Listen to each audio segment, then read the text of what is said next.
नमस्कार दोस्तों, कैसे हैं आप सब। मैं बिल्कुल ठीक हूँ और आशा करती हूँ आप सब अच्छे होंगे। कल मैंने साइंस का टेस्ट डाला था, आप सबने बहुत पसंद किया। बहुत सारे लोगों का कहना है कि क्या जो सोशल साइंस की टेस्ट सीरीज शुरू की गई थी वो बंद हो जाएगी। बिल्कुल नहीं, कंफ्यूज नहीं होना है। साइंस की टेस्ट सीरीज अलग से चलेगी। सोशल साइंस की जो हमने टेस्ट सीरीज यानी कि प्रैक्टिस क्वेश्चंस चालू किए थे वो चलते रहेंगे इसी प्रकार। तो इस वजह से इस डाउट में बिल्कुल नहीं होना है कि साइंस की टेस्ट सीरीज स्टार्ट हो गई है तो अब सोशल साइंस की बंद हो जाएगी। हम अल्टरनेटिव डेज में कर सकते हैं। जैसे कल मैंने साइंस का टेस्ट डाला था, आज हम सोशल साइंस का टेस्ट लेके आए हैं आप सबके सामने। पहली चीज़। दूसरी चीज़ जो सबसे इंपॉर्टेंट है वो ये कि आज का जो टेस्ट है वो आप सबके लिए चैलेंज है। चैलेंज इसलिए है क्योंकि 20 क्वेश्चन है सोशल साइंस के। आपको 20 क्वेश्चन अटेम्प्ट करने हैं, अपने मार्क्स कमेंट सेक्शन में बताने हैं और खुद का इवैल्यूएशन करना है कि आप कितने क्वेश्चंस राइट कर पा रहे हैं। इसमें सारे मिक्स्ड क्वेश्चंस हैं। Economics, geography, history, polity, social science में जैसे क्वेश्चंस आने हैं जिस प्रकार के, उसी प्रकार का टेस्ट है। और मैं रिपीट कर रही हूँ, इंस्टाग्राम और टेलीग्राम लिंक इस वीडियो के डिस्क्रिप्शन में मेंशन है, तो आप उसे ज्वाइन कर सकते हैं। क्लियर? चलिए पहला सवाल देखते हैं। ब्रिटेन वुड्स ट्विंस किस जोड़े को कहा जाता है? जल्दी बताइए। बहुत अच्छा क्वेश्चन है। ब्रिटेन वुड ट्विंस किस जोड़े को कहा जाता है? बताइए। इकोनॉमिक्स का सवाल है, अटेम्प्ट करिए। ब्रिटेन वुड ट्विंस किस जोड़े को कहा जाता है? IMF और WTO, IBRD और WTO, IMF और वर्ल्ड बैंक, या इनमें से कोई नहीं? बताइए। आपको 1 सेकेंड का समय दिया जाता है, बताइए। WTO होता है world trade organisation, IMF international monitoring fund और वर्ल्ड बैंक। बताइए किसको कहा जाता है? आप सबने कर दिया होगा right answer. Britain would twins कहा जाता है, वो कहा जाता है IMF और वर्ल्ड बैंक को। क्यों कहा जाता है? इसलिए कहा जाता है क्योंकि ब्रिटेन वुड सम्मेलन हुआ था कब? जुलाई 1944 में। जुलाई 1944, 1944 में। कहाँ? अमेरिका में। यहाँ ब्रिटेन वुड सम्मेलन 1944 या ब्रिटेन वुड कॉन्फ्रेंस 1944 में IMF और वर्ल्ड बैंक का गठन हुआ था। इस वजह से इसे कहा जाता है ब्रिटेन वुड ट्विंस। ट्विंस कब होते हैं ये बताइए। अगर आपने सुना होगा, कई सारे लोग कहते हैं कि हमारे ट्विंस पैदा हुए, कहते हैं, तो वो ट्विंस क्यों कहा जाता है? क्योंकि जो उनका जन्म है वो एक ही दिन माना जाता है, एक ही माँ के गर्भ से माना जाता है, इस वजह से वो ट्विंस कहलाते हैं। इसी तरीके से जो IMF और वर्ल्ड बैंक है वो किस सम्मेलन से उत्पन्न हुए हैं, या उनका जन्म किस सम्मेलन से हुआ है? तो ब्रिटेन वुड सम्मेलन से हुआ है। ब्रिटेन वुड सम्मेलन कब हुआ था? डेट याद रखिएगा, जुलाई 1944 में हुआ था। कहाँ हुआ था? अमेरिका में आयोजित हुआ था। इतनी चीज़ें याद रखिएगा कि ब्रिटेन वुड्स क्यों कहा जाता है ट्विंस, क्योंकि ब्रिटेन वुड सम्मेलन से ही इन दोनों यानी कि IMF और वर्ल्ड बैंक की उत्पत्ति हुई थी। क्लियर? दूसरी चीज़, IMF और वर्ल्ड बैंक क्यों बनाए गए? मान लीजिए सवाल आ जाता है कि IMF और वर्ल्ड बैंक क्यों बनाए गए, तो आप सबको पता है सेकेंड वर्ल्ड वॉर का टाइम। सेकेंड वर्ल्ड वॉर का जो टेन्योर था वो कब हुआ था? सेकेंड वर्ल्ड वॉर यानी कि द्वितीय विश्व युद्ध कब हो रहा था?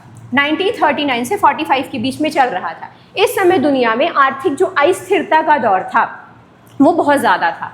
तो आर्थिक स्थिरता या वित्तीय स्थिरता का दौर बहुत ज़्यादा था। तो फाइनेंशियल स्टेबिलिटी लाने के लिए दुनिया में ये IMF और वर्ल्ड बैंक जैसी संस्थाएं लाई गई। IMF क्या करता है? इंटरनेशनल मॉनेटरी फंड का क्या काम होता है? IMF जो वित्तीय स्थिरता, जो मैंने वर्ड यूज़ किया, तो फाइनेंशियल स्टेबिलिटी लाने का काम करता है। वर्ल्ड बैंक क्या काम करता है? जो डेवलपिंग कंट्रीज़ होती हैं, जैसे अपना इंडिया है, इंडिया डेवलपिंग कंट्रीज़ है, तो डेवलपिंग जितनी कंट्रीज़ हैं उनको लोन देना या उनको पैसे से आर्थिक सहायता देना या आर्थिक मदद करना होता है, इसका काम वर्ल्ड बैंक का काम। क्लियर? तो IMF क्या करता है? फाइनेंशियल स्टेबिलिटी दुनिया में स्थापित करता है। वर्ल्ड बैंक विकासशील देशों को पैसे देने का काम करता है ताकि वो अपना विकास कर सकें और डेवलपिंग कंट्री से डेवलप्ड कंट्री की ओर अग्रसर हो सके। तो थोड़ा सा ये मैंने इसलिए बता दिया क्योंकि अब कभी जीवन में ये चीज़ नहीं भूलेगी कि ब्रिटेन वुड कॉन्फ्रेंस में इन दो संस्थाओं का गठन क्यों किया गया, क्योंकि उस समय वर्ल्ड वॉर जैसी स्थितियाँ चल रही थी। क्लियर? सेकेंड वर्ल्ड वॉर जैसी स्थितियाँ चल रही थी। तो इतनी चीज़ें आप याद रखिएगा। जिन्होंने ये आंसर लगाया था उनका बिल्कुल सही है, और फुल फॉर्म तो याद ही रखना है, इंटरनेशनल मॉनिटरिंग फंड और वर्ल्ड बैंक। चलिए, आपका 1 नंबर यहाँ पे क्लियर हुआ। जिन्होंने लगाया उनको 1 नंबर मिल गया। इसलिए मैंने कहा है कि आज का थोड़ा सा चैलेंजिंग है कि जिन्होंने आज ठीक ठाक स्कोर किया, इसका मतलब है कि वो एग्ज़ाम में जो आपके सोशल साइंस के 20 क्वेश्चंस आने हैं उसके लिए आप लोग 15 से 16, 17 क्वेश्चंस तक जा सकते हैं, और हो सकता है कि उससे ज़्यादा भी आप सही कर पाएँ। इसीलिए मैंने कहा है कि थोड़ा सा आज का चैलेंजिंग है। बेडलैंड स्थलाकृति की विशेषता किस क्षेत्र से जुड़ी हुई है? चंबल घाटी से, तटीय क्षेत्र से, सुंदरवन डेल्टा से, कच्छ की खाड़ी से? बताइए। जो बेडलैंड स्थलाकृति है उसकी विशेषता किस क्षेत्र से जुड़ी हुई है? 1 सेकंड का समय है आप सबके सामने। बेडलैंड किसको कहा जाता है? बेडलैंड का जो क्षेत्र है वो किसको कहा जाता है? चंबल नदी बेसिन को कहा जाता है। क्यों? क्योंकि यहाँ आप सबको पता है बहुत ज़्यादा अपर्दन होता है, अपर्दन, और इस अपर्दन को क्या कहा जाता है? अवनालिका अपर्दन। अवनालिका अपर्दन। ये क्वेश्चन इसलिए आने की संभावना है क्योंकि चंबल जो बेसिन है वो कहाँ है आपके? मध्य प्रदेश में। चंबल नदी घाटी जो बेसिन का जो क्षेत्र है वो कहाँ है? आपके एमपी में। एमपी में चंबल संभाग में कौन से 3 जिले आते हैं? भिंड, मुरैना और श्योपुर। भिंड, मुरैना और श्योपुर चंबल संभाग के ये जिले हैं। यहाँ पे जो नदी है, चंबल नदी है, वो क्या बनाती है? गहरे गड्ढों का निर्माण कर देती है।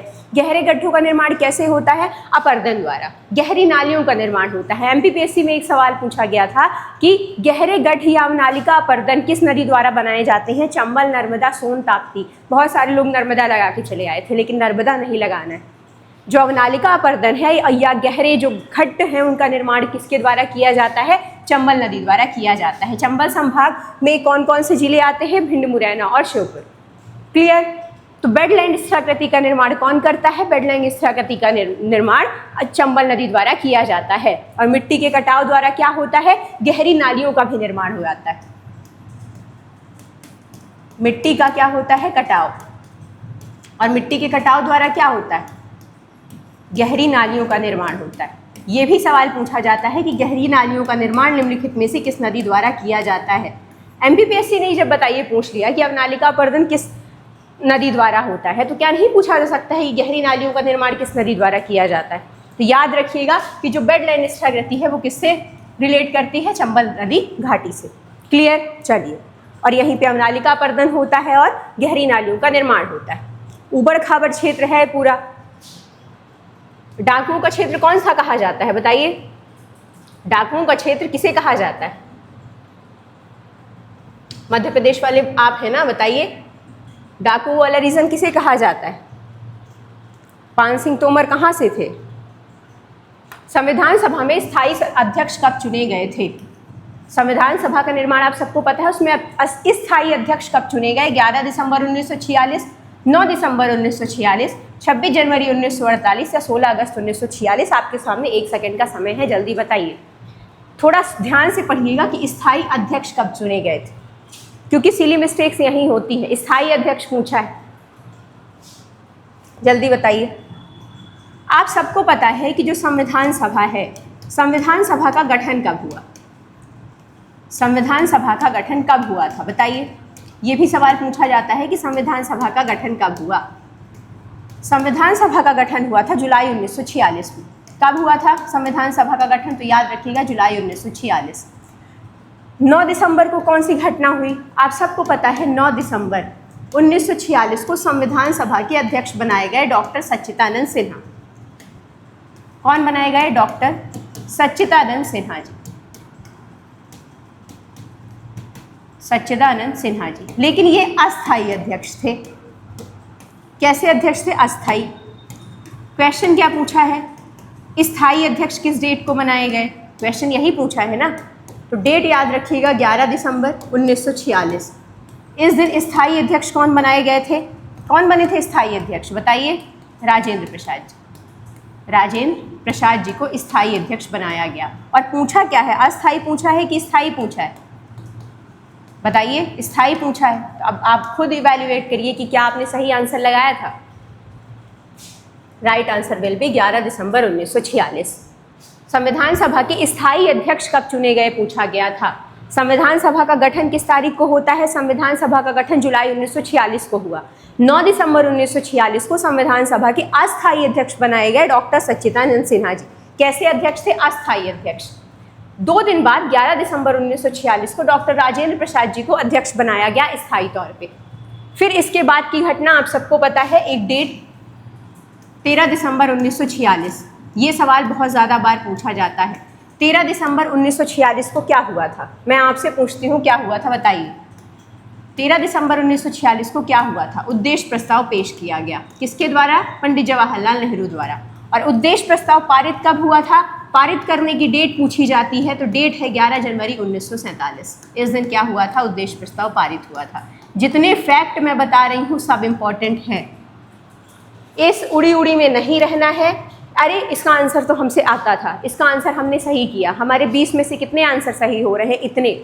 थोड़ा सा ये सोचा करिए कि इनमें से आपको हो सकता है, मैं ये नहीं कह रही हूँ कि आपसे नहीं आ रहा था, आपने इसका आंसर सही किया, लेकिन यहाँ पे आपको जितने सारे फैक्ट एक जगह पता चल रहे हैं संविधान सभा से रिलेटेड, तो क्या यहाँ आपका रिवीजन नहीं हो रहा है? या ये भी संभव है कि क्या यहाँ पे आपको सारे फैक्ट आ रहे थे? या ये क्या संभव है कि बिना रिवीजन के अगर आप एग्जाम हॉल में जाते तो आपको कन्फ्यूजन नहीं होता? तो हर तरह की स्थितियाँ होती, तो थोड़ा सा ध्यान से कंसंट्रेशन के साथ पढ़ना है। क्वेश्चन दिया था स्थायी अध्यक्ष कब चुने गए, तो हमने सोचा कि हम क्यों ना पूरी संविधान सभा का प्रोसेस समझ लें, ताकि हमें कंफ्यूजन ना हो एग्जाम हॉल में अगर यहाँ से रिलेटेड किसी भी प्रकार का सवाल पूछा जाता है तो हमने क्या समझा कि जो संविधान सभा है उसका गठन हुआ जुलाई 1946 में। 9 दिसंबर 1946 को अस्थायी रूप से अध्यक्ष बनाया गया डॉक्टर सच्चिदानंद सिन्हा जी को। 11 दिसंबर 1946 को स्थायी अध्यक्ष बनाए गए डॉक्टर राजेंद्र प्रसाद जी। 13 दिसंबर 1946 को उद्देश्य प्रस्ताव पेश किया गया पंडित जवाहरलाल नेहरू द्वारा।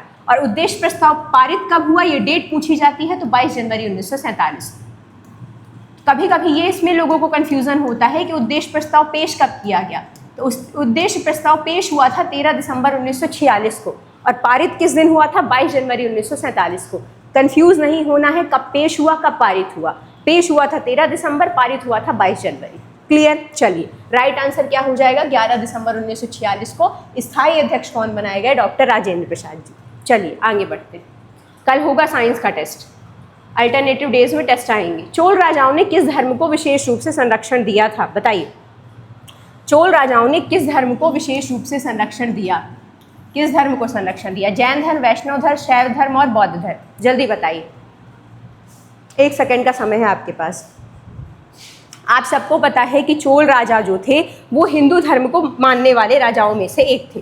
तो चोल राजा किसको मानते थे? हिंदू धर्म को मानते थे, हिंदू धर्म को। और हिंदू धर्म में भी उन्होंने वैष्णव और शैव धर्म के लिए बहुत ज़्यादा काम करवाए। लेकिन पूछा है कि विशेष रूप से किस धर्म को संरक्षण दिया या विशेष रूप से किस धर्म के लिए काम किया? तो आपको एक नाम याद होगा, चोल राजाओं द्वारा जो निर्माण करवाया गया था बृहदेश्वर मंदिर, जिसे राजराजेश्वर मंदिर के नाम से भी जाना जाता है और इसे यूनेस्को साइट भी घोषित किया गया। क्या नाम है उस मंदिर का? बृहदेश्वर मंदिर। बृहदेश्वर मंदिर। कभी कभी पूछा जाता है कि बृहदेश्वर मंदिर का निर्माण किन शासकों द्वारा करवाया गया था? तो बृहदेश्वर मंदिर का निर्माण चोल शासकों द्वारा करवाया गया था। पहली चीज, बृहदेश्वर मंदिर किस भगवान को समर्पित है? तो वो शिव जी को समर्पित है, शिव भगवान को समर्पित। पूछा जाएगा बृहदेश्वर मंदिर को और किस नाम से जाना जाता है? तो राजराजेश्वर मंदिर के नाम से भी जाना जाता है। राजेश्वर मंदिर। क्लियर? इसे यूनेस्को साइट भी घोषित किया गया है। तो बेसिकली जो चोल राजा थे उन्होंने किस धर्म के लिए विशेष रूप से कार्य किया? तो उन्होंने शैव धर्म के लिए विशेष रूप से कार्य किया। और बृहदेश्वर मंदिर आप सबको पता है बहुत ज़्यादा फेमस मंदिर है साउथ का, राजराजेश्वर मंदिर भी इसको कहा जाता है। और एक मंदिर और है इन्हीं राजाओं द्वारा निर्माण जिनका करवाया गया था, चोल राजाओं द्वारा, गंगई कोट चोलपुरम का मंदिर। हाँ, वो मंदिर भी शिव भगवान से ही रिलेट करता है। गंगई कोट चोलपुरम, ये भी मंदिर चोल शासकों द्वारा बनवाया गया था और किनको समर्पित है? शिव भगवान को समर्पित। तो ये चीज़ याद रखनी है। अब मुझे ये बताइए, कभी सवाल आ गया कि बृहदेश्वर मंदिर का निर्माण, क्योंकि हिस्ट्री में आपके चोल राजा हैं, चोल राजाओं से रिलेटेड सवाल आना है, सिलेबस का पार्ट है आपके, कि बृहदेश्वर मंदिर को और किस नाम से जाना जाता है? तो अब आप बता पाएंगे कि इसे राजराजेश्वर मंदिर के नाम से भी जाना जाता है। क्यों? क्योंकि इसे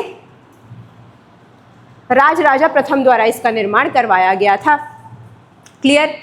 क्यों माना जाता है? क्योंकि राजराजा प्रथम द्वारा निर्माण करवाया गया था। दूसरा, अगर बृहदेश्वर मंदिर से रिलेटेड ये क्वेश्चन आता है, मान लीजिए बृहदेश्वर मंदिर से रिलेटेड कि ये किस भगवान को समर्पित है, तो किस भगवान को समर्पित है? शिव जी को समर्पित है। ये सवाल पूछा गया सवाल है कि बृहदेश्वर मंदिर में किस भगवान के लिए समर्पित मंदिर है? शिव जी, विष्णु जी, बौद्ध धर्म या जैन धर्म? तो शिव जी को समर्पित।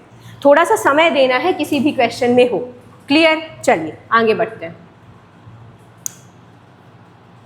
सेबी का गठन किस वर्ष हुआ? बताइए, सेबी का गठन किस वर्ष हुआ था?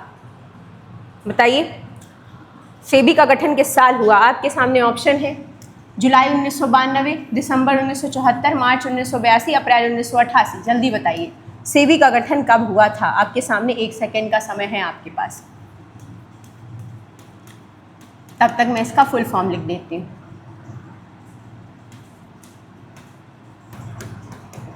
क्योंकि फुल फॉर्म भी इसका पूछा जाता है।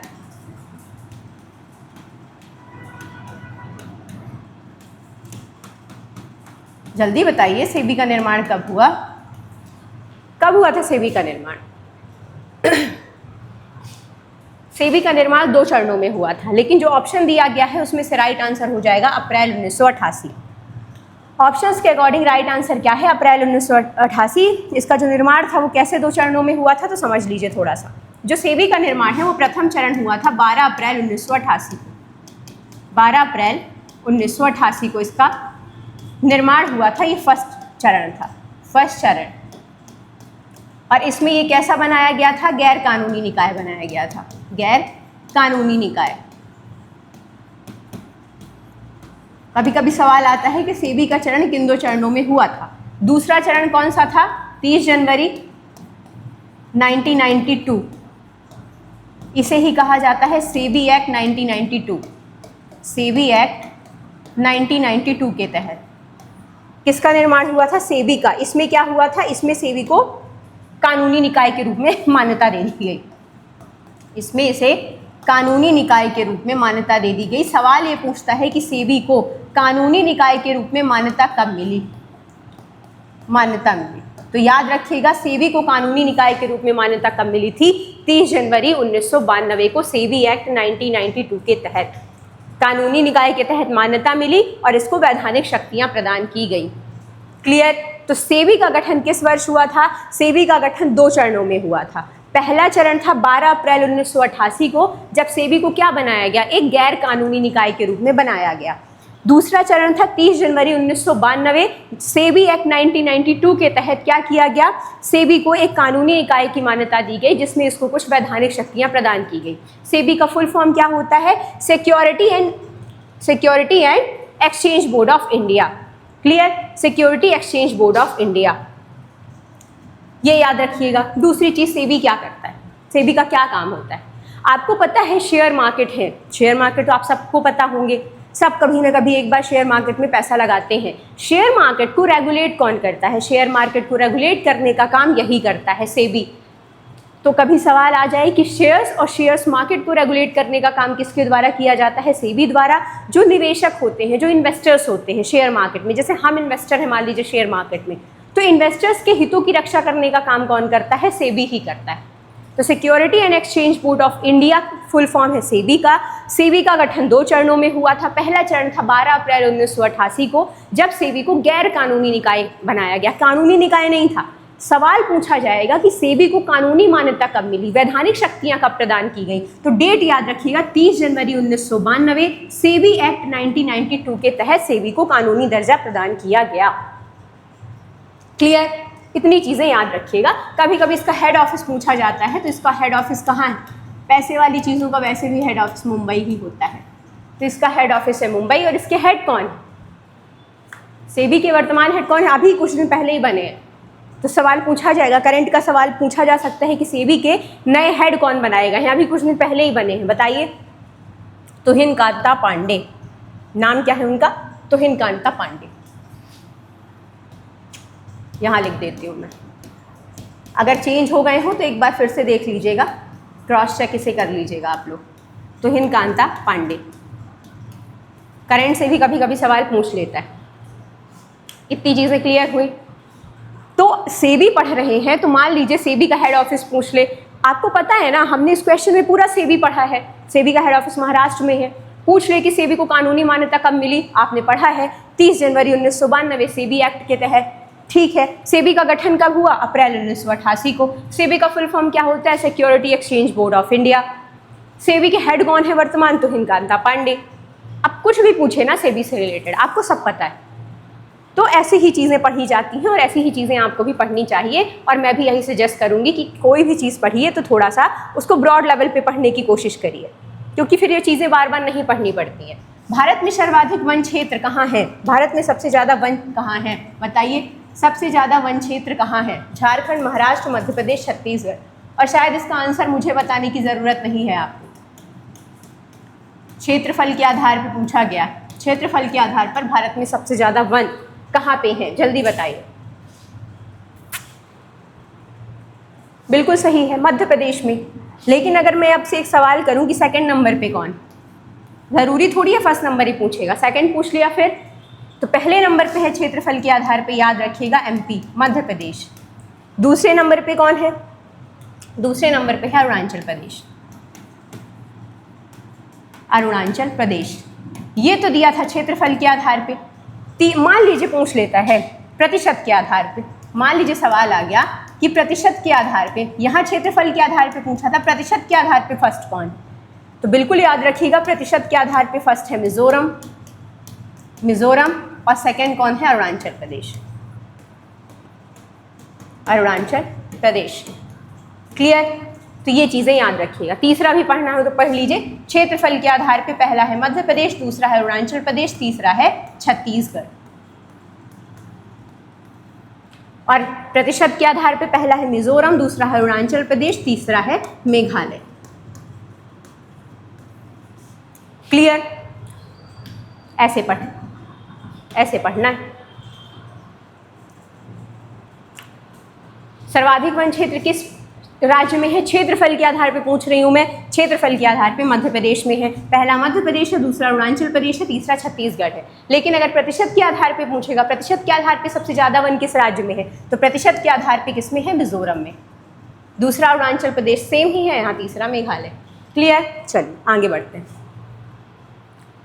सम्राट अशोक के अधिकांश अभिलेख किस लिपि में है? जल्दी बताइए, सम्राट अशोक के अधिकांश अभिलेख किस लिपि में है? लास्ट में बताइएगा ज़रूर कितने आंसर्स आपने राइट किए। सम्राट अशोक के अधिकांश अभिलेख किस लिपि में है? ब्राह्मी, देवनागरी, भोजपुरी, संस्कृत। जल्दी बताइए, आधा सेकंड है इसके लिए आपके पास। सम्राट अशोक के अधिकांश अभिलेख किस लिपि में है? बिल्कुल सही, ब्राह्मी लिपि में है। अधिकांश पूछा था, अधिकांश, अधिकांश ब्राह्मी में है। कुछ वर्णन मिला है, कुछ किस किस लिपि में है? आरमाइक और खरोष्ठी में भी है, कुछ आरमाइक और खरोष्ठी लिपि में भी। तो ये मत कंफ्यूज होइएगा कि अरे हमने तो पढ़ा था कि कुछ अभिलेख इनके आरमाइक और खरोष्ठी में भी है। क्वेश्चन ध्यान से पढ़ा करिए। क्वेश्चन बोला है अधिकांश अभिलेख किस में है? अधिकांश ब्राह्मी लिपि में ही है। बाकी कुछ किस में है? कुछ आरमाइक लिपि में भी है और कुछ खरोष्ठी लिपि में भी है। क्लियर? सारनाथ का जो अशोक स्तंभ है वो भारत का क्या है? राष्ट्रीय चिन्ह है। आप सबको पता है जो सारनाथ का अशोक स्तंभ वो क्या है? अशोक स्तंभ वो भारत का राष्ट्रीय प्रतीक है। ये भी याद रखिएगा, कभी कभी सवाल आता है कि जो भारत का राष्ट्रीय चिन्ह है वो कहाँ से लिया गया है? वो सारनाथ के अशोक स्तंभ से लिया गया है, भारत का राष्ट्रीय प्रतीक। दूसरी चीज़, अशोक के और क्या क्या नाम है? अशोक का नाम क्या वर्णन मिलता है? देवनामप्रिय और प्रियदर्शी का नाम भी अशोक के नाम के रूप में मिलता है हिस्ट्री में। ठीक है, तो अशोक के कौन कौन से दो नाम मिलते हैं? देवनामप्रिय और प्रियदर्शी। चलिए, तो किस लिपि में है अशोक के अधिकांश अभिलेख? ब्राह्मी में। कुछ आरमाइक में भी है, खरोष्ठी में भी है। भारत का राष्ट्रीय चिन्ह कहाँ से लिया गया है? सारनाथ के अशोक स्तंभ से लिया गया है। राष्ट्रपति के निर्वाचन मंडल निम्नलिखित में से किनसे नहीं बनता? बेसिकली सवाल पूछा गया है राष्ट्रपति के निर्वाचन मंडल में कौन कौन शामिल होते हैं। राष्ट्रपति का जो निर्वाचन मंडल है उसमें कौन शामिल नहीं होता है? लोकसभा के निर्वाचित सदस्य, प्रत्येक राज्य की विधानसभा के निर्वाचित सदस्य, विधान परिषद के निर्वाचित सदस्य या राज्यसभा के निर्वाचित सदस्य। एक सेकंड है आपके पास, जल्दी आंसर करिए कि राष्ट्रपति का जो चुनाव होता है, राष्ट्रपति का जो चुनाव होता है, राष्ट्रपति का जो निर्वाचन है उसमें कौन पार्टिसिपेट नहीं करता है? जल्दी बताइए, राष्ट्रपति के निर्वाचन में कौन पार्टिसिपेट नहीं करता है? जिसने इसका आंसर किया वो 50% सही जा रहा है। राष्ट्रपति के निर्वाचन में कौन शामिल नहीं होता है? राष्ट्रपति के निर्वाचन में शामिल नहीं होते हैं विधान परिषद के सदस्य। आप सबको पता है जो राष्ट्रपति का चुनाव होता है उसमें लोकसभा, राज्यसभा और विधानसभा इनके कौन से सदस्य पार्टिसिपेट करते हैं? निर्वाचित सदस्य, निर्वाचित सदस्य पार्टिसिपेट करते हैं। एक सवाल जो पूछा जाता है, राष्ट्रपति के निर्वाचन की प्रक्रिया किस देश से ली गई है? तो राष्ट्रपति के निर्वाचन की जो प्रक्रिया है वो किस देश से ली गई है? जल्दी बताइए। राष्ट्रपति के निर्वाचन की प्रक्रिया किस देश से अडॉप्ट की है भारत ने? राष्ट्रपति के निर्वाचन की प्रक्रिया किस देश से ली गई है? राष्ट्रपति के निर्वाचन की प्रक्रिया आयरलैंड से ली गई है। ये सवाल भी बनता है कि राष्ट्रपति की जो निर्वाचन प्रक्रिया है वो कहाँ से ली गई है? राष्ट्रपति की निर्वाचन प्रक्रिया आयरलैंड से ली गई है। राष्ट्रपति का चुनाव किस आर्टिकल में है? राष्ट्रपति का चुनाव है आर्टिकल 54 में, और राष्ट्रपति की चुनाव प्रक्रिया किस में है? 55 में। 54 और 55। जब कोई चीज़ पढ़ा करिए तो थोड़ा सा ऐसे ही पढ़ा करिए।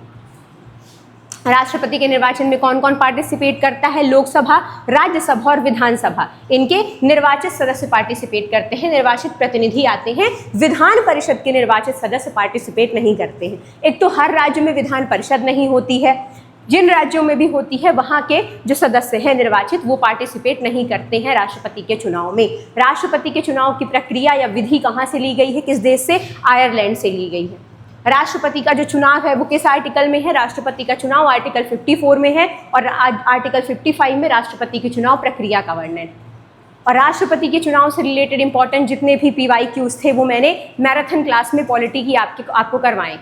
जिन्होंने मैराथन क्लासेस नहीं देखी हैं, ये टेस्ट देख रहे हैं, तो जाके वो मैराथन क्लासेस भी देख लीजिएगा। उसकी पूरी प्लेलिस्ट दी हुई है। MP टेट चयन पात्रता परीक्षा की ही वहाँ आप जाएंगे, आपको हिस्ट्री, पॉलिटी, ज्योग्राफी, इकोनॉमिक्स की पूरी आपको प्लेलिस्ट, साइंस की भी आपको पूरी प्लेलिस्ट वीडियो मिल जाएगी। उसमें इंपॉर्टेंट क्वेश्चंस प्रैक्टिस करवाए गए हैं आपको, क्योंकि आपके एग्जाम में जब आप जाएंगे तो आप जितने ज़्यादा प्रैक्टिस करके जाएंगे क्वेश्चंस, आपके लिए उतना ही अच्छा होने वाला है। तो उन जो वीडियोज़ है मैराथन वीडियो, उसमें भी क्वेश्चंस की प्रैक्टिस करवाए गए हैं आप लोगों को, और इसी तरीके से थोड़ा सा ब्रॉड लेवल पे समझा के। तो जिन्होंने वो नहीं देखी है वो जाके प्लेलिस्ट वाले ऑप्शन में जाइएगा। MP टेट चयन पात्रता परीक्षा की पूरी प्लेलिस्ट दी हुई है, उन्हें आप देख लीजिएगा। हर सब्जेक्ट के इंपॉर्टेंट PYQs उसमें करवाए गए। तो राष्ट्रपति के चुनाव की प्रक्रिया कहाँ से ली गई है? आयरलैंड से। कौन से आर्टिकल में है राष्ट्रपति का चुनाव? 54। चुनाव प्रक्रिया 55। विधानसभा के निर्वाचित सदस्य पार्टिसिपेट नहीं करते। हर्ष की आत्मकथा है हर्षचरित के लेखक कौन है? बाणभट्ट, वराहमिहिर, फिरदौसी, इनमें से कोई नहीं। आधा सेकंड से भी कम का समय है इसमें, जल्दी बताइए। हर्षचरित के लेखक कौन है? आप सबको पता है हर्षचरित के लेखक कौन है? बाणभट्ट। और बाणभट्ट कौन थे? हर्ष के दरबारी कवि थे। हर्ष के दरबारी कवि थे। क्लियर? तो हर्षचरित के लेखक कौन है? बाणभट्ट। वराहमिहिर की रचना का नाम बताइए मुझे आप सब। वराहमिहिर की रचना का नाम बताइए। फेमस रचना, वराहमिहिर की फेमस रचना है पंचसद्धांतिका। वराहमिहिर किसके दरबार में थे? किस राजा के दरबार में? तो आप सबको पता है वराहमिहिर चंद्रगुप्त द्वितीय, जिन्हें विक्रमादित्य के नाम से भी जाना जाता था, उनके दरबार के 9 रत्नों में से एक थे। कभी कभी सवाल पूछा जाता है, अलग अलग जो दरबारी कवि होते थे, जैसे पूछा जाता है ना कि मेघसनीज किसके काल में थे, आर्यभट्ट किसके समय में थे, इसी तरह पूछा जाता है कि वराहमिहिर किसके समय में थे। तो वराहमिहिर चंद्रगुप्त द्वितीय, जिन्हें किसके नाम से जाना जाता था? विक्रमादित्य। तो विक्रमादित्य के दरबार में के जो 9 रत्न थे उनमें से एक थे वराहमिहिर। फिरदौसी की रचना कौन सी है? फिरदौसी का आप सबको पता है, फिरदौसी का सबसे ज़्यादा फेमस है शाहनामा। शाहनामा फिरदौसी का फारसी में था, ये फारसी लैंग्वेज में लिखा गया था फिरदौसी का शाहनामा। फिरदौसी किसके शासनकाल में था? महमूद गजनवी। महमूद गजनवी। ये सवाल पूछे जाते हैं कि कौन से दरबारी कवि कौन से राजा के समय में थे। तो यहाँ पे थोड़ा सा याद रखिएगा कि हर्ष के समय कौन थे? बाणभट्ट। बाणभट्ट की रचना कौन सी थी? हर्षचरितम। वराहमिहिर की रचना कौन थी? पंचसद्धांतिका। वराहमिहिर किसके शासनकाल में थे? चंद्रगुप्त द्वितीय, जिन्हें विक्रमादित्य के नाम से जाना जाता था। फिरदौसी की रचना क्या है? शाहनामा। शाहनामा किस लैंग्वेज में लिखी गई थी? फारसी लैंग्वेज में। और किसके दरबार में था फिरदौसी? महमूद गजनवी। क्लियर? तो हर्षचरित के लेखक बाणभट्ट। चलिए आगे बढ़ते हैं। इसी तरीके से उन मैराथन क्लासेस में भी क्वेश्चंस करवाए गए, तो जाके वो मैराथन क्लासेस देख लीजिएगा। आपके एग्जाम के दृष्टिकोण से बहुत ज़्यादा इंपॉर्टेंट क्वेश्चन है उनमें। नीलगिरी की सबसे ऊंची चोटी, नीलगिरी की सबसे ऊंची चोटी कौन सी है? जल्दी बताइए। 1 सेकंड का समय दिया जाता है आपको कि नीलगिरी की सबसे ऊंची चोटी आपको बतानी है। नीलगिरी की सबसे ऊंची चोटी कौन सी है? डोडा बेट्टा, अनाईमुड़ी, महेंद्रगिरी, शेषाचलम। जल्दी बता दीजिए कि नीलगिरी की सबसे ऊंची चोटी कौन सी है। आप सबको पता है नीलगिरी जो है वो किन राज्यों में है? नीलगिरी पर्वत जो है वो तमिलनाडु जैसे है, कर्नाटक है, केरल है, इनके संगम में स्थित है नीलगिरी। नीलगिरी की सबसे ऊंची चोटी कौन सी है? नीलगिरी की सबसे ऊंची चोटी है, मैंने आपको 1 सेकंड का समय दिया था, 1 सेकंड हो गया। नीलगिरी की सबसे ऊंची चोटी है डोडा बेट्टा। डोडा बेट्टा किस राज्य में है? डोडा बेट्टा तमिलनाडु में है। कभी कभी ये भी सवाल पूछा जाता है कि डोडा बेट्टा किस राज्य में स्थित है, तो तमिलनाडु में। अनाईमुडी क्या है? दक्षिण भारत की सबसे ऊंची चोटी। सवाल पूछा जाता है कि दक्षिण भारत की सबसे ऊंची चोटी का नाम बताइए, तो दक्षिण भारत की सबसे ऊंची चोटी का नाम, दक्षिण भारत और पश्चिमी घाट दोनों की सबसे ऊंची चोटी, और याद रखिएगा ये पश्चिमी घाट की भी सबसे ऊंची चोटी है, पश्चिमी घाट की भी सबसे ऊंची चोटी। तो कभी सवाल आए कि दक्षिण भारत या पश्चिमी घाट की सबसे ऊंची चोटी का नाम बताइए, तो याद रखिएगा दक्षिण भारत की सबसे ऊंची चोटी कौन सी है? अनाईमुडी, और ये पश्चिमी घाट की भी सबसे ऊंची चोटी है। कोई सवाल पूछ ले कि ये किस राज्य में है, तो याद रखिएगा जो अनाईमुडी है वो कहाँ है? केरल में स्थित। क्लियर? महेंद्रगिरी उड़ीसा में। महेंद्रगिरी किस राज्य में है? महेंद्रगिरी उड़ीसा में स्थित, उड़ीसा में है और पूर्वी घाट की ऊंची चोटियों में से एक मानी जाती है। कहाँ है ये? पूर्वी घाट में, महेंद्रगिरी पूर्वी घाट। शेषाचलम कहाँ है? शेषाचलम है आंध्र प्रदेश में, आंध्र प्रदेश में है, और आंध्र प्रदेश का पहला बायोस्फीयर रिजर्व भी है ये, आंध्र प्रदेश का first biosphere reserve, biosphere reserve. सवाल कुछ भी पूछ सकता है आपके एग्जाम में, ये आपको भी पता है, तो हमें हर तरह से प्रिपेयर होकर एग्जाम में जाना है। 20 क्वेश्चंस में से हो सकता है अगर हम 20 क्वेश्चंस करके आएँ तो हम कहीं ना कहीं बेहतर हैं, या हम 19 करके आएँ, 18 करके आएँ तो हम उन स्टूडेंट से बेहतर हैं जो अटेम्प्ट नहीं कर पाएँ, क्योंकि वो 1 नंबर ही हमें बाकी से बेहतर बना देता है। और वो कैसे आएगा? जितनी ज़्यादा से ज़्यादा प्रैक्टिस होगी। मैं फिर से रिपीट कर रही हूँ, जिन्होंने मैराथन क्लासेस नहीं देखी हैं इंपॉर्टेंट PYQs की, वो जाके प्लेलिस्ट वाले ऑप्शन में जाइएगा। MP टेट चयन पात्रता परीक्षा में जो हिस्ट्री, पॉलिटी, ज्योग्राफी की करवाई गई है मैराथन क्लासेस, और एक चीज़ और, जिनके भी वनडे एग्जाम्स हैं, रेलवे का, SSC का, किसी भी एग्जाम का, हिस्ट्री, पॉलिटी, ज्योग्राफी, इकोनॉमिक्स और साइंस ये बदल नहीं जाने वाली है, ये बिल्कुल नहीं बदलेगी, सब एग्जाम्स के लिए सेम रहने वाली है। तो वो जो मैराथन क्लासेस हैं GS की और साइंस की, वो आपके एग्जाम्स के लिए भी इंपॉर्टेंट है, कोई भी वनडे एग्जाम हो। तो ये नहीं सोचना है कि वो MP टेट चयन पात्रता परीक्षा के लिए ही बस वीडियो, सोशल साइंस का तो पार्ट है ही, और GS हर एग्जाम में आने वाला है, तो वो आपके एग्जाम्स के लिए भी हेल्पफुल है। तो जो ये वीडियो देख रहे हैं वो भी जाके वो वीडियो देख सकते हैं जिनके अपकमिंग एग्जाम्स हैं। तो नीलगिरी की सबसे ऊंची चोटी कौन सी है? नीलगिरी की सबसे ऊंची चोटी का नाम है डोडा बेट्टा। डोडा बेट्टा कौन से राज्य में स्थित है? तमिलनाडु में।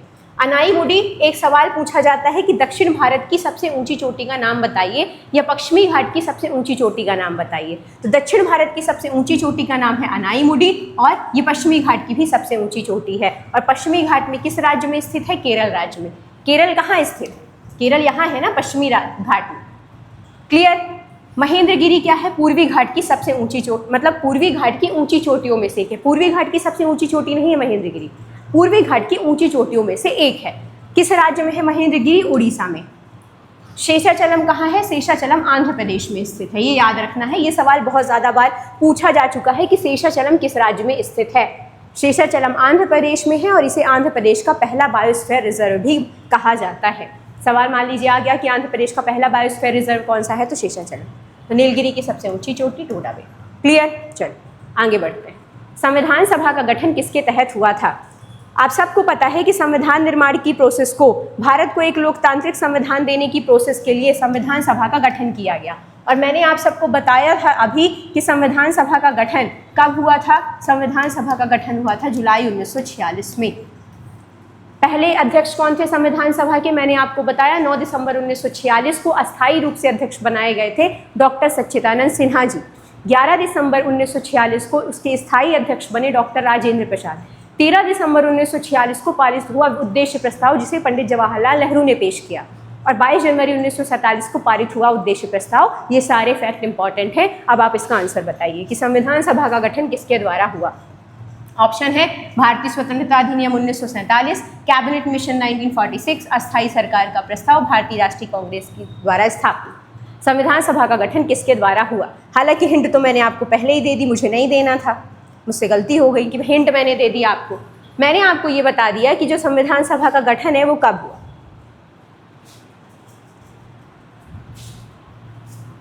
बताइए।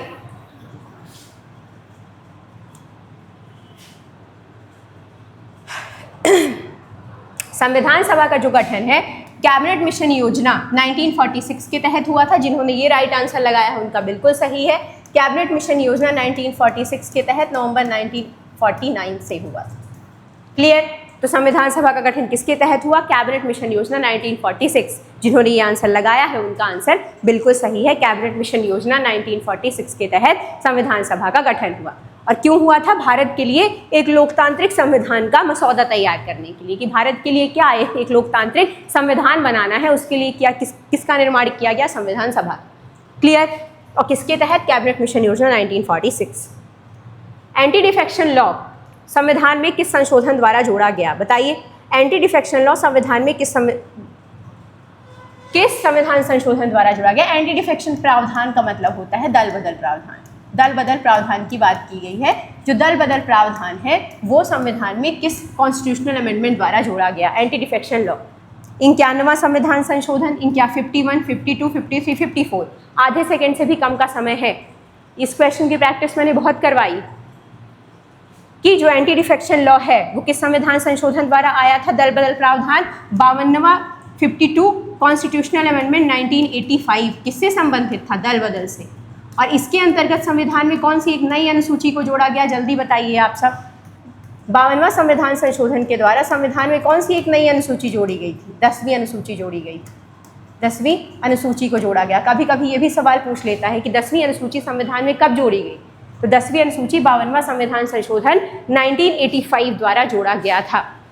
और जिन्होंने ये राइट आंसर लगाया है उनका बिल्कुल सही है, उनको 1 नंबर मिल रहा है। आप सबको पता है ना मूल संविधान में कितनी अनुसूचियाँ थी? बताइए। मूल संविधान में कितनी अनुसूचियाँ थी? आप सब जानते हैं कि मूल संविधान में टोटल 8 अनुसूचियाँ थी। 8 अनुसूचियाँ थी। वर्तमान में कितनी अनुसूचियाँ हैं? 12। तो 12 हुई कैसे? उनका प्रोसेस आप सबको पता है कि अगर मूल संविधान में 8 अनुसूचियाँ थी तो 12 कैसे हो गई? कैसे हुई 12? बताइए। 12 अनुसूचियाँ कैसे हुई? मूल संविधान में तो 8 ही अनुसूची थी। तो 9वीं अनुसूची कब जुड़ी? यही पे मैं बता देती हूँ। 9वीं अनुसूची कब जोड़ी गई? 9वीं अनुसूची जोड़ी गई 1951 में पहले संविधान संशोधन अधिनियम द्वारा, जो किससे संबंधित था?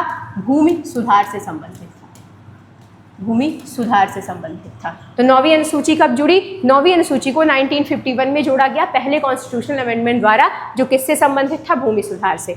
10वीं अनुसूची कब जोड़ी गई? 52वां संविधान संशोधन 1985 जो दल बदल से संबंधित था। 11वीं अनुसूची को कब जोड़ा गया? 11वीं अनुसूची जोड़ी गई 73rd कॉन्स्टिट्यूशनल अमेंडमेंट 73वां संविधान संशोधन अधिनियम 1992 द्वारा, जो पंचायती राज से संबंधित था। और 12वीं जो अनुसूची है वो कब जोड़ी गई?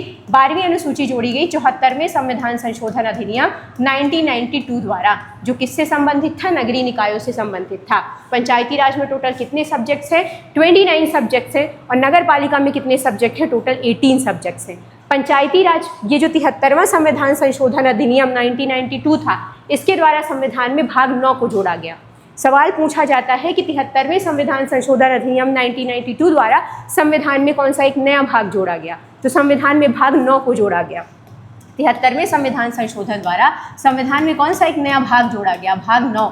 और 74वें संविधान संशोधन अधिनियम 1992 द्वारा कौन सा एक नया भाग जोड़ा गया? 9A।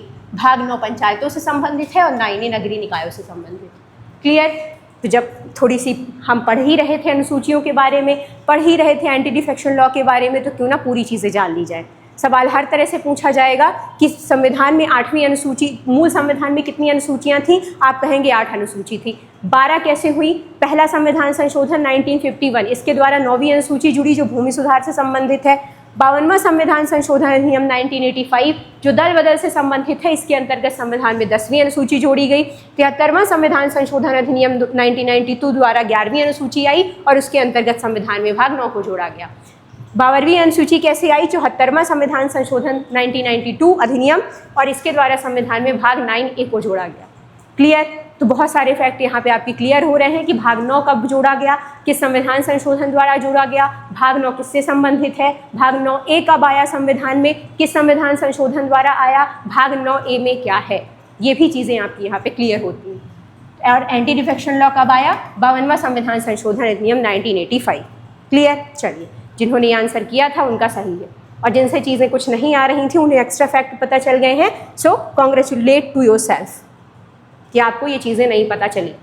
भारतीय रिजर्व बैंक RBI का गठन किस आयोग की सलाह पर हुआ? बहुत सरल सवाल। रिजर्व बैंक ऑफ इंडिया का गठन किस आयोग की सलाह पर हुआ था? जल्दी बताइए। इसके लिए तो मुझे आपको आधा सेकंड भी नहीं देना चाहिए कि RBI का गठन किस आयोग की सलाह पर हुआ था। आप सबको पता है हिल्टन यंग कमीशन की रिकमेंडेशन पर हुआ था, RBI एक्ट 1934 के तहत। RBI एक्ट 1934 के तहत। और कब स्थापना हुई थी RBI की? 1 अप्रैल 1935 को। 1 अप्रैल 1935 को RBI की स्थापना हुई थी। RBI के वर्तमान हेड कौन है? RBI के वर्तमान चेयरपर्सन कौन है? RBI के वर्तमान अध्यक्ष कौन है? उनका नाम क्या है? RBI के वर्तमान अध्यक्ष हैं संजय मल्होत्रा जी। ये करंट का सवाल बनेगा आपका। RBI की नई डिप्टी गवर्नर बनाई गई हैं अभी कुछ दिन पहले। नई डिप्टी गवर्नर बनाई गई RBI की। नई डिप्टी गवर्नर किन्हें बनाया गया RBI की? जल्दी बताइए। पूनम गुप्ता जी बनाई गई। पूनम गुप्ता जी। तो इतनी चीज़ें RBI से रिलेटेड याद रखिएगा कि रिजर्व बैंक ऑफ इंडिया का गठन किस आयोग की रिकमेंडेशन पर किया गया? तो Hilton young commission, Hilton young आयोग के रिकमेंडेशन पर हुआ।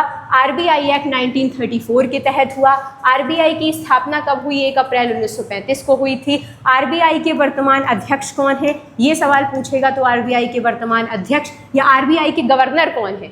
देखिए, याद रखिएगा, गवर्नर और डिप्टी गवर्नर में अंतर होता है RBI के। RBI का गवर्नर अलग होता है, RBI का डिप्टी गवर्नर अलग होता है। तो RBI के गवर्नर कौन है? संजय मल्होत्रा जी। और अभी हाल ही में अपॉइंट हुई है नहीं RBI की डिप्टी गवर्नर। डिप्टी गवर्नर कौन अपॉइंट हुई है? उनका नाम याद रखिएगा, पूनम गुप्ता जी। ये सवाल आपका करंट से रिलेट करके इकोनॉमिक्स वाले सेक्शन में पूछ सकता है कि RBI की नई डिप्टी गवर्नर कौन बनी है? तो RBI की नई डिप्टी गवर्नर है पूनम गुप्ता जी। ये सवाल आपसे पूछा जा सकता है। क्लियर? तो इतनी चीज़ें RBI से रिलेटेड याद रखिएगा। RBI के गवर्नर कौन है? संजय मल्होत्रा जी। RBI की नई डिप्टी गवर्नर कौन बनाई गई है? तो पूनम गुप्ता जी। चलिए, अगला सवाल। आत्मनिर्भरता पर सबसे पहले किस पंचवर्षीय योजना में जोर दिया गया था? बताइए, आत्मनिर्भरता पर जो जोर दिया गया वो सबसे पहले किस में दिया गया? आत्मनिर्भरता पर सबसे पहले किस पंचवर्षीय योजना में जोर दिया गया? दूसरी, तीसरी, 12th और 5वीं। जल्दी बता दीजिए। आत्मनिर्भरता पर जो जोर है वो सबसे पहले किस पंचवर्षीय योजना में दिया गया था? और आपको समय मिलता है इसके लिए मात्र 1 सेकेंड। जल्दी बताइए। तब तक मैं इनका टेन्योर लिख सकती हूँ ना। आपको आंसर करना है कि किस पंचवर्षीय योजना में आत्मनिर्भरता पर सबसे ज़्यादा बल दिया गया? दूसरी, तीसरी, 12th या 5वीं? जल्दी बताइए, किस में बल दिया गया था?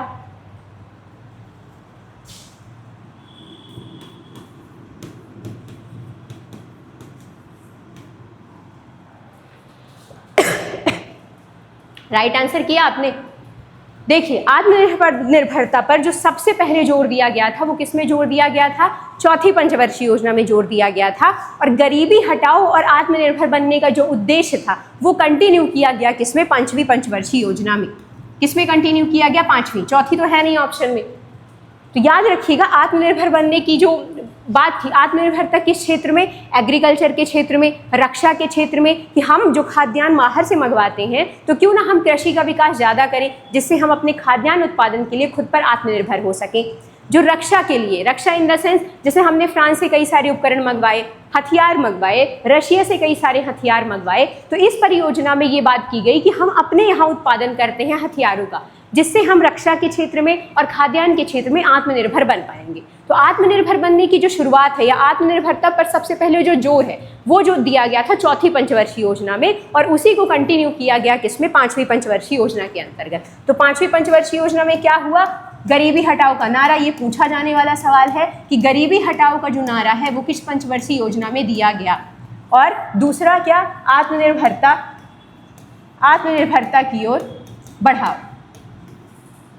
इसमें बात की गई थी, किसमें बात की गई थी? 5वीं पंचवर्षीय योजना में बात की गई थी। क्लियर? और आप सबको पता है जो दूसरी योजना है उसका टेन्योर कितना था? 1950 से 61 तक। और ये किस पे डिपेंड थी? जो दूसरी पंचवर्षीय योजना थी वो किस पे बल देती थी? औद्योगिकरण और तीव्र आर्थिक विकास पर बल देती थी। औद्योगिकरण और तीव्र आर्थिक विकास। कभी कभी ये पूछ लेता है कि जो अलग अलग पंचवर्षीय योजना थी उनका उद्देश्य क्या था, तो थोड़ा सा ये हालांकि ऑप्शन में दिया हुआ है तो इस वजह से थोड़ा सा आप जान लीजिए इसको कि दूसरी पंचवर्षीय योजना को जो टेन्योर था वो कितना था?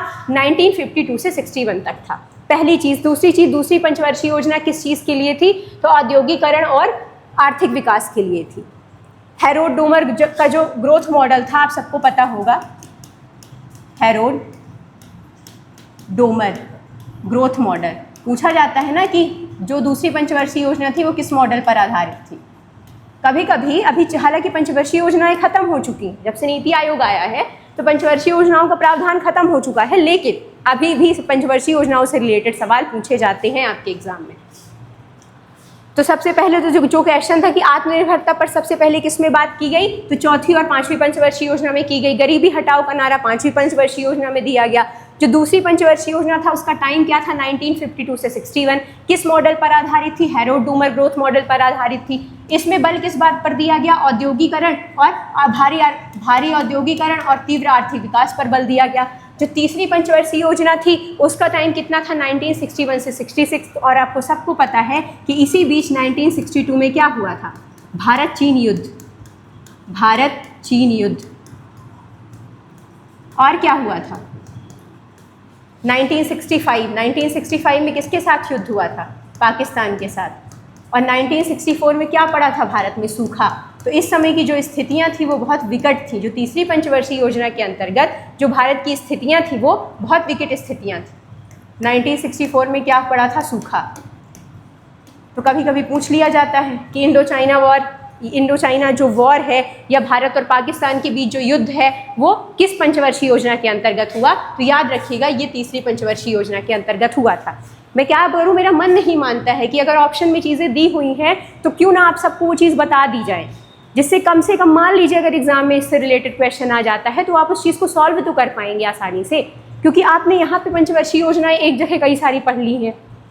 तो थोड़ा सा इस तरीके से पढ़ना मेरे हिसाब से सही माना जाता है कि भारत और पाकिस्तान के बीच, भारत चाइना के बीच युद्ध किस पंचवर्षीय योजना के अंतर्गत हुआ? तो जब तीसरी पंचवर्षीय योजना चल रही थी, जिसका टेन्योर कितना था? 1961 से 66 के बीच, उस टाइम चीज़ें हुई। क्लियर? और 12वीं पंचवर्षीय योजना कब से कब तक थी? 2012 से 2017, आप सबको पता है। तो बेसिकली ये पूरा आपके सामने पंचवर्षीय योजनाओं का एक मसौदा ही कह लीजिए वही था कि आत्मनिर्भरता पर बात 5वीं पंचवर्षीय योजना, हालांकि चौथी में सबसे पहली बार की गई थी लेकिन ऑप्शन में है नहीं, तो 5वीं में भी उस चीज़ को कंटिन्यू किया गया था। इसी में गरीबी हटाओ का नारा हुआ। दूसरी पंचवर्षीय योजना में बात की गई भारी औद्योगिकरण की। हेरोड डोमर जो ग्रोथ मॉडल पर आधारित थी दूसरी का टेन्योर था 1952 से 61। तीसरी पंचवर्षीय योजना थी 1961 से 66। इसी में हुआ था भारत चाइना युद्ध और भारत पाकिस्तान युद्ध। क्लियर? आज 5वीं पंचवर्षीय योजना का समय कितना था? 1974 से लेकर 1978 तक। और 12वीं पंचवर्षीय योजना 2012 से 2017 तक। ये चलिए, टेन्योर भी पूछ लेता है कभी कभी कि तीसरी पंचवर्षीय योजना का समय कब से कब तक था, और या तो भारत चाइना जो युद्ध हुआ था वो किस पंचवर्षीय योजना के अंतर्गत हुआ था, तो कुछ भी पूछ सकता है। पृथ्वी पर सबसे लंबी पर्वत श्रृंखला कौन सी है? एंडीज, मध्य दार्जिलिंग, पश्चिम कार्डिलेरा, हिमालय।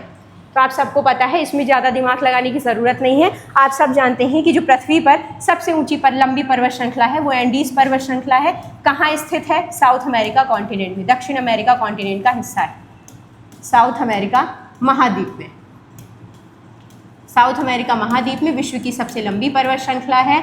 और दूसरी चीज़, कितने देशों में फैली हुई है? 7 देशों में फैली हुई, 7 देशों में फैली हुई।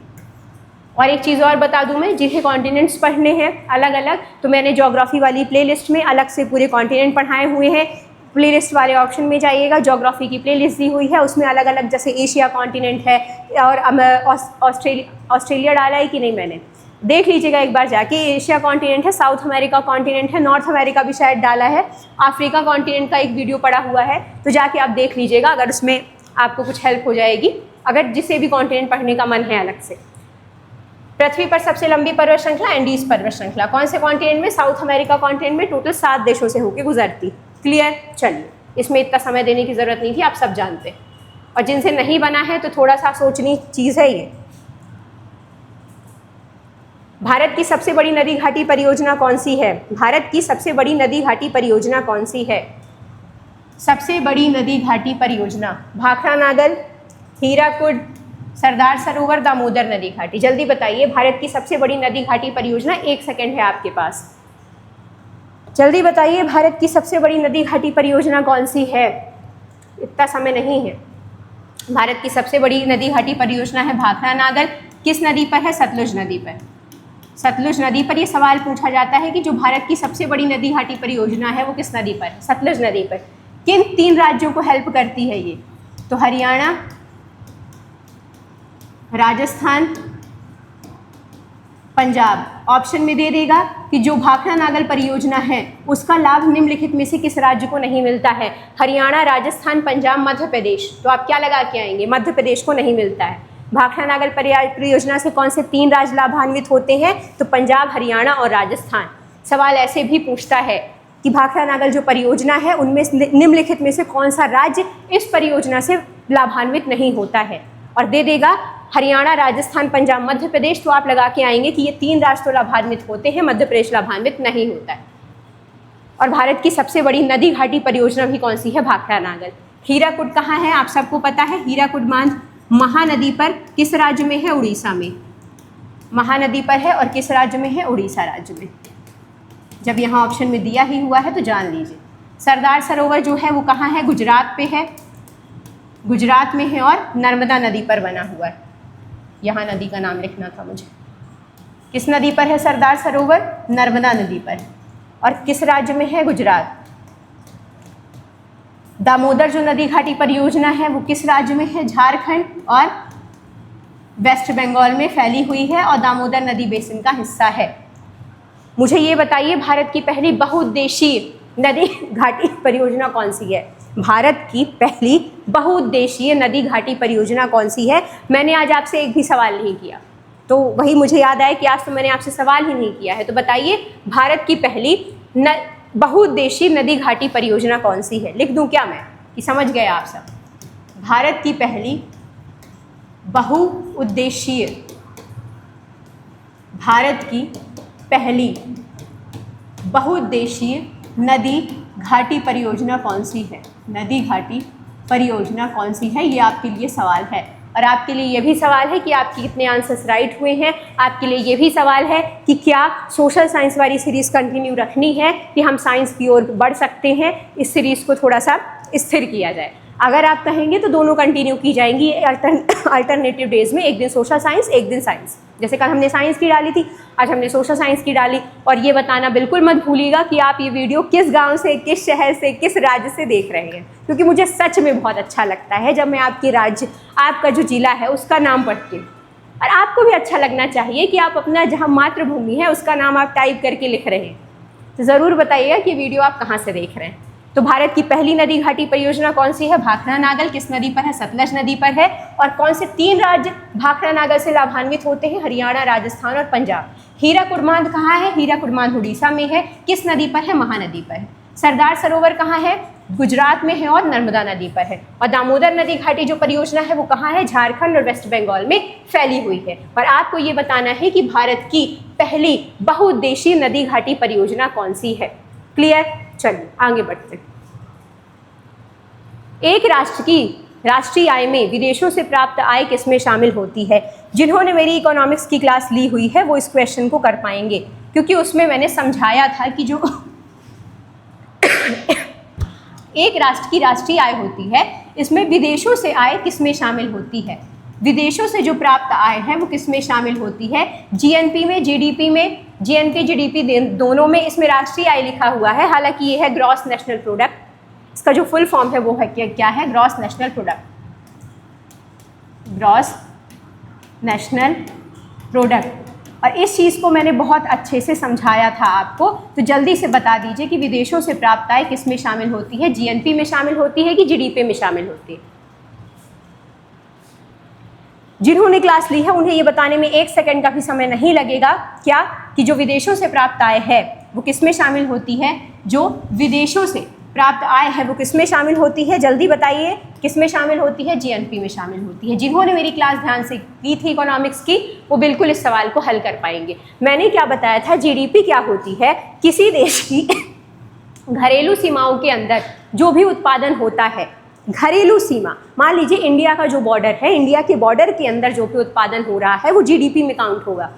लेकिन जीएनपी में क्या काउंट होता है, बाहर से आने वाले रेमिटेंसेस, जैसे कि अमेरिका में, सऊदी अरब में जो लोग काम करते हैं, अमेरिका में काम करने वाला व्यक्ति भारत में जो उसका परिवार है उसके लिए वहाँ से डॉलर्स भेजता है, उसे क्या बोलते हैं, उसे रेमिटेंसेस बोलते हैं। तो वो जो डॉलर बाहर से आ रहा है वो भी तो भारत की आय हुई, क्योंकि जो खर्चा होगा उस डॉलर का वो तो इंडिया में ही होगा।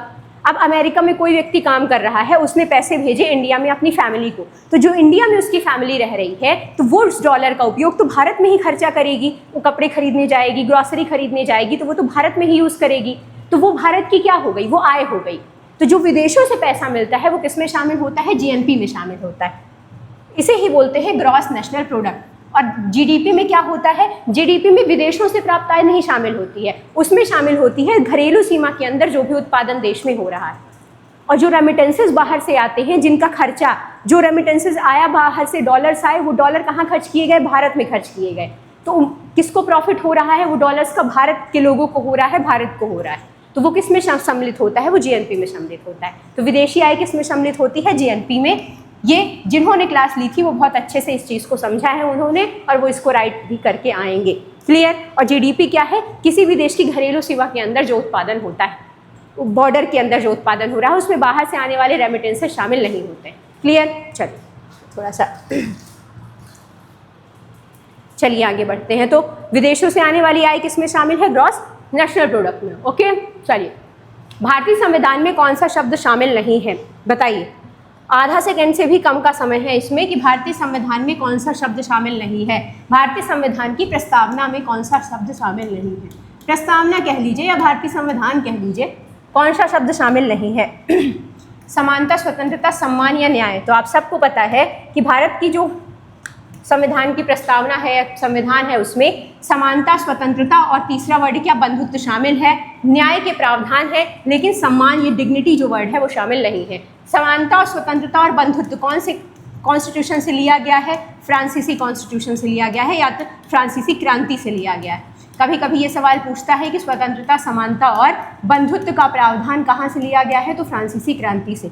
जो न्याय के प्रावधान है वो कहाँ से लिए गए हैं, रशिया से लिए गए।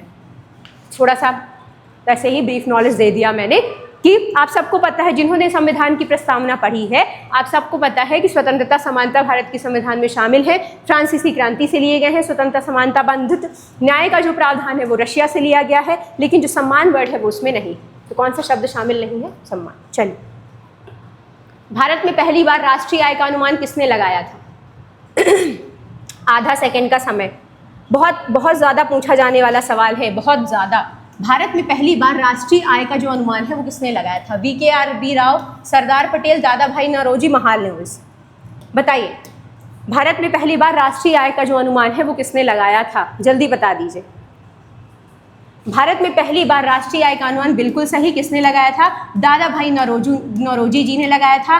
कब, 1968 से 67 से 68 के बीच। इन्होंने भारत की पर कैपिटल इनकम कितना बताई थी, भारत की प्रति व्यक्ति आय, भारत की प्रति व्यक्ति आय इन्होंने कितनी काउंट की थी, 20 रुपये प्रति व्यक्ति आय। कभी कभी सवाल पूछा जाता है कि दादा भाई नौरोजी ने भारत में प्रत्येक जो नागरिक है उनकी प्रति व्यक्ति आय कितनी बताई थी, 20 रुपये काउंट की थी। दादा भाई नौरोजी की एक बहुत फेमस बुक है, क्या आप मुझे उनकी बुक का नाम बता सकते हैं। दादा भाई नौरोजी की एक बहुत फेमस बुक थी, क्या आप मुझे उनकी बुक का नाम बता सकते हैं, बताइए। Poverty and un British rule in India, ये सवाल पूछा जाता है। Un British rule in India, ये बुक किसकी थी। Poverty and un British rule in India किसकी बुक है, दादा भाई नौरोजी जी की बुक है। Poverty and un British rule in India किसने लिखी थी, दादा भाई नौरोजी जी ने लिखी थी। तो भारत में पहली बार राष्ट्रीय आय का अनुमान किसने लगाया था? भारत में पहली बार राष्ट्रीय आय का अनुमान दादा भाई नौरोजी ने 1967 से 68 के बीच में लगाया था। और इन्होंने कितना बताई थी प्रति व्यक्ति आय? ये सवाल पूछा जाता है, 20 रुपये बताई थी। दूसरी चीज़, इनकी बुक का क्या नाम था? Poverty and un-British rule in India. और इन्होंने एक बहुत ज़्यादा फेमस सिद्धांत दिया था। क्या आप में से किसी को पता है कि दादा भाई नौरोजी ने एक बहुत फेमस सिद्धांत कौन सा दिया था? जल्दी बताइए। एक बहुत फेमस सिद्धांत था दादा भाई नौरोजी का, वो कौन सा था? धन का निष्कासन सिद्धांत।